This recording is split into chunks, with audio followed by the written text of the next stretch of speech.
Council. But an escalation in this confrontation before a definitive refusal would be an early escalation. Public workers in Eswatini have marched in the streets of the capital in protest against their working conditions. The protest, which was organized by the country's 4 public sector unions, follows the failure by the government to address the concerns raised by the workers during a meeting in March. The concerns include low pay and understaffing, among other issues. Barbados has become the first small island developing state to host the United Nations Conference on Trade and Development. The island will be the Quadrennial Conference's global chair for 2020 to 2024. And in a gesture of South-South cooperation, the United Arab Emirates will co-chair the World's Investment Forum and the first e-commerce week for Asia in Abu Dhabi. Member states will set the agenda on current trade and development issues, discuss policy options, and formulate global policy responses. The United Nations is concerned about punitive measures taken against non-governmental organizations saving lives in the Mediterranean. The UN Refugee Agency is worried about the fate of a captain of a sea-watch vessel who defied the Italian government to head to the island of Lampedusa on June 26. The ship was carrying 26 migrants rescued off the coast of Libya and had been in international waters since June 12. Well, it's really regrettable that it came to this. Rescue at sea is a centuries-old tradition. It's an obligation under international maritime law, and NGO search and rescue vessels have saved thousands of lives on the central Mediterranean in recent years. I think we have to be absolutely clear that people leaving from Libya, particularly those from Tripoli, are leaving behind war and extremely violent clashes, and we cannot be in a situation where we're leaving boats stranded at sea with rescued refugees and migrants for days, if not weeks on end. Coming up, the deaths of 2 migrants crossing into the United States has shifted the debate on migration in the Democratic Party. Don't go away.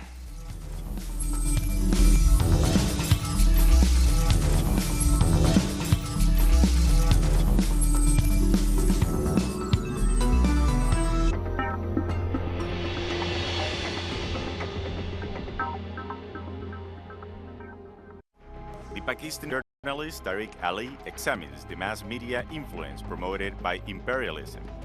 Get access to the analysis of the socio-economic and political life of the whole South America on our screen and platform in English. A critical place committed to the truth to determine the major events that transformed the world today. On Monday, only on Venezuela.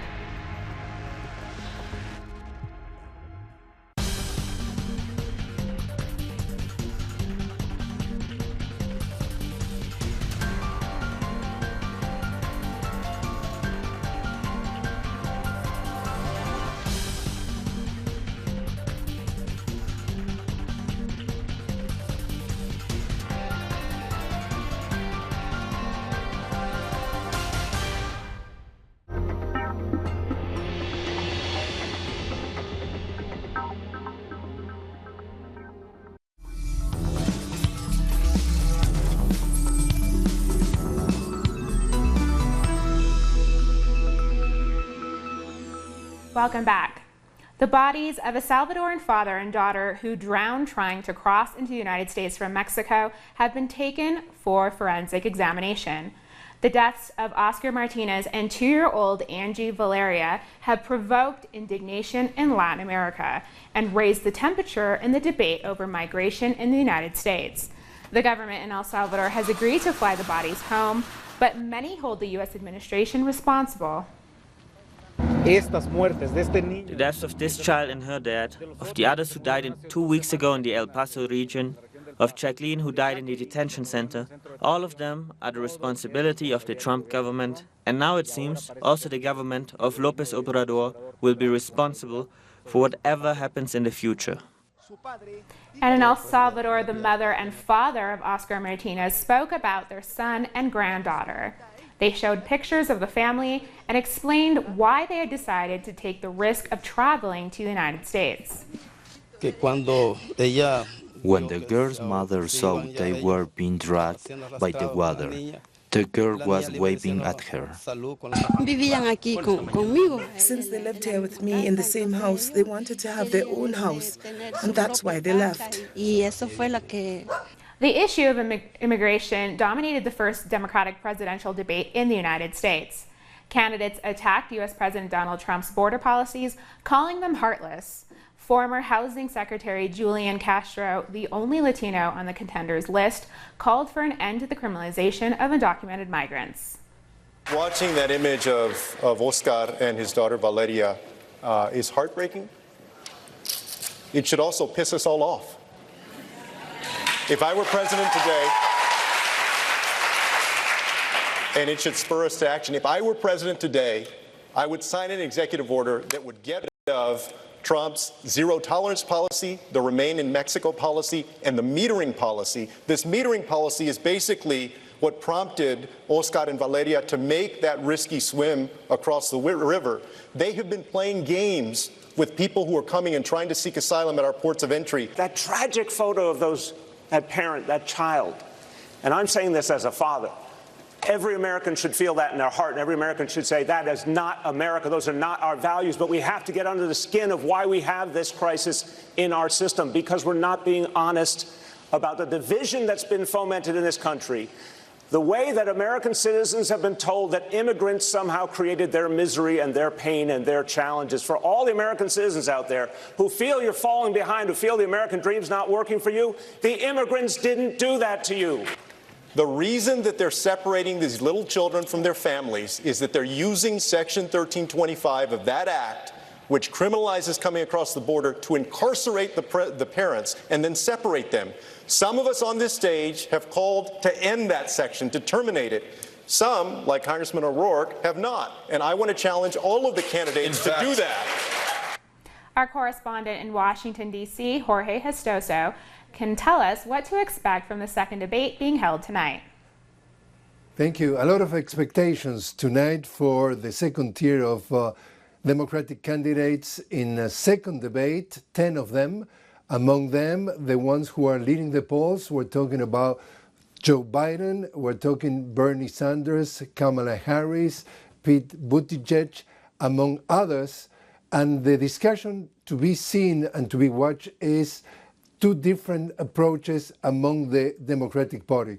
The conservative wing, represented by mostly Joe Biden, and the progressive wing, presented by the most favorite and more well-known name among the candidates. We're talking about Bernie Sanders. Precisely last night was the first night of the debate, and the candidate who also is being seen as the most progressive, we're talking about Elizabeth Warren, was unanimously decided to be among the experts, the pundits, the person who really shined on that first debate. Immigration was a key subject that has been discussed, and it was already the outrage of all of 10 candidates after that picture that came out of a father and a baby and her daughter of 10 years old drowned in the Rio Bravo trying to reach the shores of the US.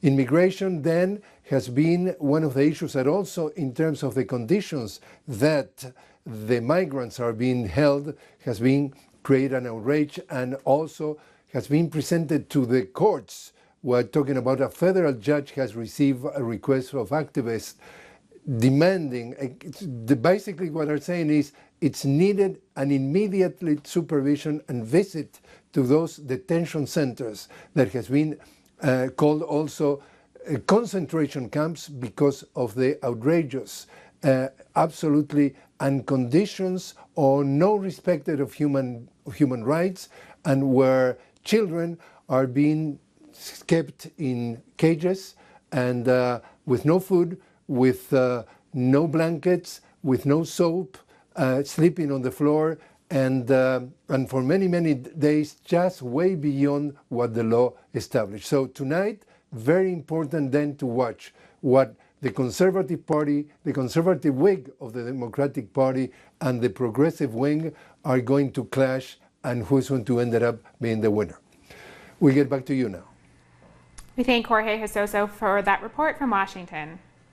Now moving on, to overcome the difficulties brought by the U.S.-China trade war, Chinese manufacturers have begun relocating to Southeast Asia. Chinese firms like Yakeda Tactical Gear now produce for U.S. clients in its new factory in Myanmar. While its factory in China supplies clients in the Middle East, Africa, and Europe, U.S. President Donald Trump and his counterpart Xi Jinping are set to meet in Japan at a G20 summit in an attempt to restart negotiations. I think the China-US trade war fight will continue for sure. In terms of our domestic market, we will improve our domestic sales. For other markets, one is in Southeast Asia and another is in Europe, which is where we would like to have more orders from. As for any US orders, they will definitely all transfer to factories in Southeast Asian countries. We've come to the end of this news brief. You can find these and many other stories on our website at telestarenglish.net. And join us on social media, Facebook, Twitter. Values.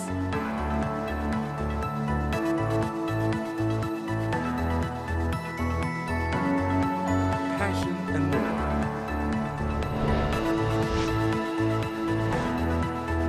Real life. Fridays, only on Telesur. From here to beyond the South. From here to the Caribbean or further north. Where can I see news connecting the whole South? From Washington. From Mexico. From Caracas. From Quito. From Havana. You can always see the news from a new vision, connecting the global South. Only on Telesur. 为了保持身体健康，我冥想。Para mantenerme saludable, yo corro. To keep myself healthy, I study. Για να διατηρηθώ υγιής, τρέφομαι σωστά. Para mantenerme saludable, yo bailo. Para mantenerme saludable, yo purifico mi espíritu a través del cuerpo. ¿Y tú? Get your body. Tuesdays, only on Telesur.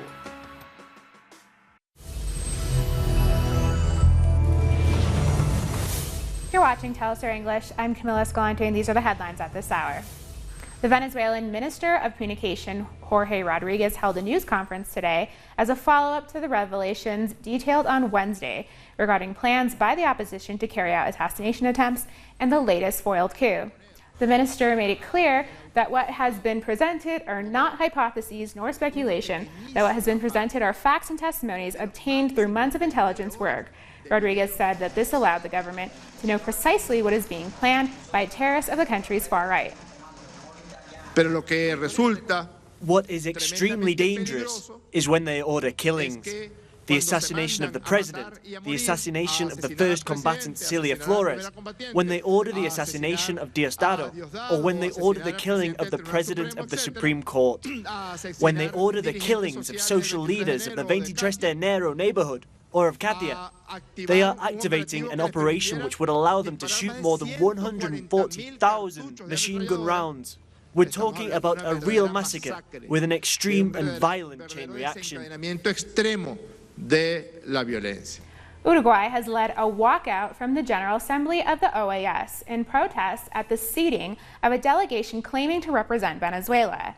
At the first plenary session of the Assembly, the Uruguayan ambassador objected to the presence of a representative of the opposition leader, Juan Guaido, along with a large delegation. Uruguay pointed out that Venezuela had already left the Organization of American States. The walkout was joined by Mexico, Bolivia, and Nicaragua.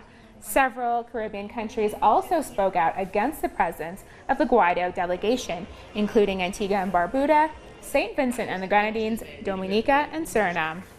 Muy buenas noches a todos ustedes. Y saludo a todos los... The Tunisian Prime Minister has condemned twin suicide attacks in Tunis. Tunisia's Prime Minister Youssef Chahed described the attacks as a spineless terrorist operation. One police officer was killed in the bombings, which also left several people wounded. No group has claimed responsibility for the attacks. This was a cowardly and unsuccessful terrorist operation. It is evident that terrorism and terrorists in Tunisia are in a state of despair after the security successes and large military operations that have been achieved over the last years. This operation is intended to confuse Tunisians, the Tunisian economy, the democratic transition, while we are at a terrorist season and a few months until the elections. I want to tell all Tunisians that our beliefs are solid, that those groups have no place in Tunisia.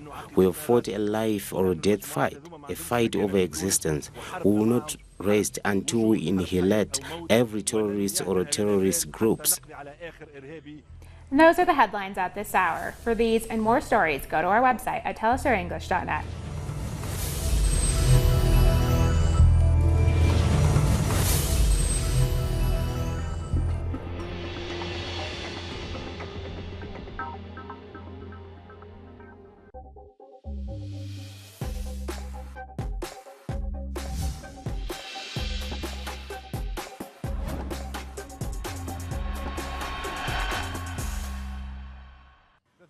From Havana, Cuba, I welcome you to Bigender, a space that promotes dialogue and fairness among all. I'm Mesel Cruz, and I invite you to join me now to show the most relevant on the subject of gender.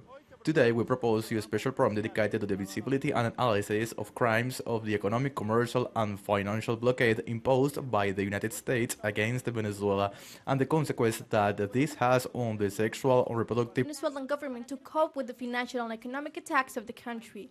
This tool has allowed that although many companies are sanctioned for only selling products of the first need to Venezuela, the families have a food supply at the door of their house. clubs have been formed in the popular organization by excellence to fight the attacks of the economic war. The attacks to the food system of the nation and only serve to clarify the conscience of all Venezuelans. We are people who have not been in the community and have seen through the cyber war that we have had. Then we don't stop. There is no pants, there is no wisdom, no electricity or attack that could topple a government and the electoral process. I live the fourth. I was telling the youth just now. You voted and they painted in front of your house. Nothing else. Yes, there was food in the shelves, but there wasn't money. There wasn't job. Now I'm technician in agroecology. The challenge assumed by the Venezuelan people in the face of the unilateral attack by the governments such as the US, the European allies, further exceeding the challenge as is assumed with Hugo Chavez, the leader of the Bolivarian Revolution, the same revolution that after 20 years remained in the stone of Zapata of the Seguridad government. Tripiando is a line of female accessories that seeks the preservation of the environment through the reuse of discarded materials such as rubber casing. Its creator, Luisa Nieto, conceived the initiative as a fortress against the threats. I am a mother of 2 children. A few years ago, I left without a partner, and because of it, I have to entrepreneur and face the life as it should be. And well, a day, I have to decide between the job that I have, where I earn a good salary, and my children, because the ancient Esquero and know who I was looking for then and bring them. Because of that, I have to quit the job. It was a real difficult year. After that, a very hard and difficult year where I didn't know how to provide the children. For me, that was a very big concern. And a day, by the hand of my children, came a Mother's Day gift me with a plastic bottle. From there, I started to see that I can create something through that. I realized that there were many forms of reuse, and since started to reuse, the first were reference bottle lettering. I began to make pieces with other kinds of materials, juntos a good day, trips with the rubber cushion because it was light. I tripped in the street with pieces of rubber cushion and said, well. Through tripping, Luisa is known both inside and outside her country. In 3 years, she recognized that she found a motivation. I am very happy to have found myself in this situation in order to create a way to survive and how to succeed. Today, this venture paying my bills makes me feel like a successful woman. I feel that we can all understand that in Venezuela it is possible to grow, that in Venezuela we have to believe in what we are, each and every one of us. I feel that the woman in Venezuela in recent years has been empowering of many spaces. Nowadays, women doing work that normally when you're demands. And today, you see women, more access, hidden blocks. There are a number of things that women do before we forbidden for us. I feel that the woman is to explore and see where is her spaces and see where she has that faculty and that ability. As Luisa Nieto are millions of Venezuelan women who are betting on the country that saw them born and find in the obstacles the inspiration for future. Now I invite you to take a look at what circulates in social networks in terms of gender.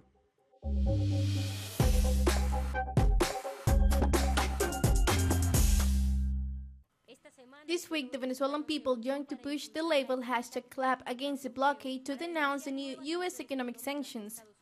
This time against 12 of 14 companies that supply the national political food and program driven by the Venezuelan government. The same week, the social movements and collectives were unified with the label #Trump Unblock Venezuela to denounce the American president responsible for the sanctions that impede the entry of medicines and strategic material to the Venezuelan nation.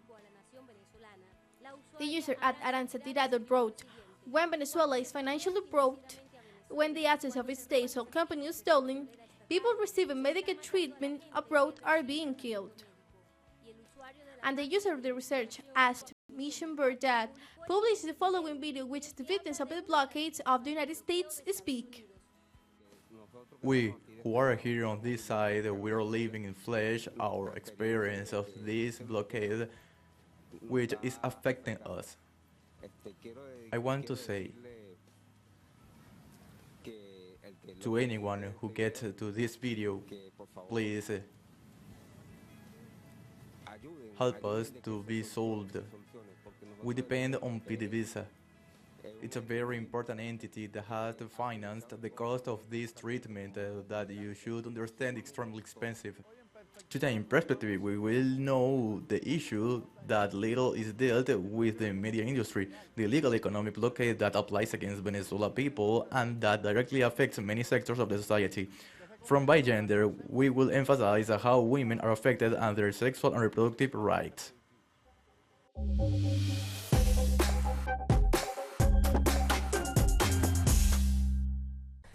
Sanctions and economic blockades imposed in Venezuela by the United States and its European allies are aimed at awakening the sovereignty of the nation, affecting the daily life of all Venezuelans. It is a violation of the human rights of everyone. For all areas, if we see it from what we are the main human rights, then we must all enjoy it.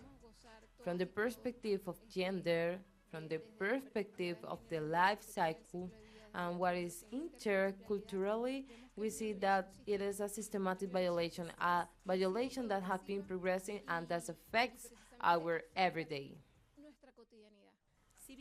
Although the whole population is affected by this situation, one of the most vulnerable targets are Venezuelan women, who have a limited access to their sexual and reproductive rights in the siege of this situation.